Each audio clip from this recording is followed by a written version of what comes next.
You know, if you would have told me that the 10th movie in the Saw franchise would rival Saw 3 as my favorite sequel, I might have called you crazy. But here we are.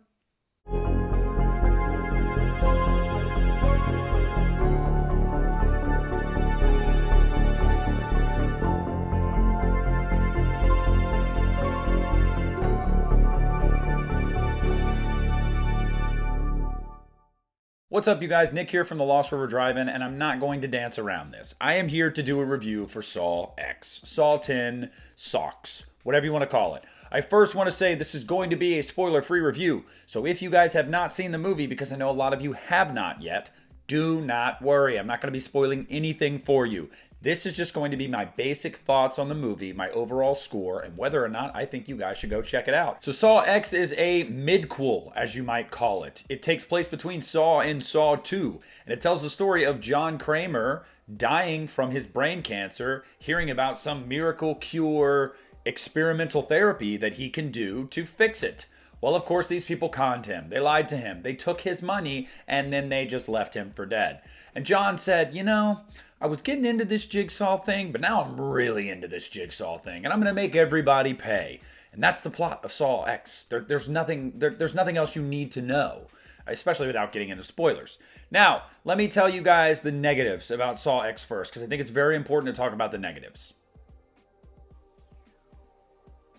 Yeah, I don't have any. Sorry. If you were hoping I was going to lambast this movie, you picked the wrong video. As I said on social media after this movie, in one word, this movie was spectacular, in my opinion. And I'm not even grading on a curve. I'm not grading on a Saw curve. I know some of you guys that aren't Saw fans, you might hear that and you might go, oh, it was a spectacular Saw movie. No, I think this is just a genuinely great movie. And I think critics are agreeing with that. We're not grading this on any curve. This is just a really damn good movie. There's a lot of reasons for it. So what did I like about Saw X so much? Well, first of all, it is super story-driven. And it's story-driven by its characters. So character and story-driven. Not necessarily normal for Saw, at least the character portion of it. There's always a good plot to a lot of the Saw movies, but they're never really character-heavy. And when they are, they don't really hit the emotional beats they need to sometimes. But in this movie, man, if you have struggled before going, sometimes I find myself rooting for Jigsaw and I know it's wrong, I shouldn't do it. Yes, you should. In this movie, yes, you should. It is the right thing to do. This movie knows your impulse is going to be to want to root for John. And they lean into that because they make this John's movie. This is John Kramer's movie.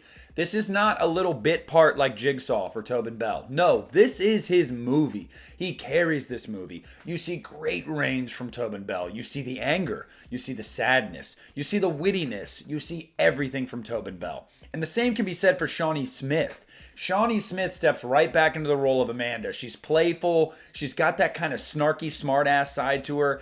But she's also got her very tormented emotional side. And she hits all the right beats that she did in those earlier movies that made us love her or hate to love her in the first place. Everybody that was in the traps turned in really good performances as well. I really don't think there was anybody here that missed the mark acting-wise. It might be the strongest acting all around in a Saw movie in the entire series. The screams, the looks of fear and terror, the suspense that they bring to certain scenes. And there's a woman that plays a character named Valentina. She was phenomenal in her trap. Her performance was like, I'm sitting there and I'm really buying into this. I know this is a movie and I'm like, you're selling it, girl. Just awesome.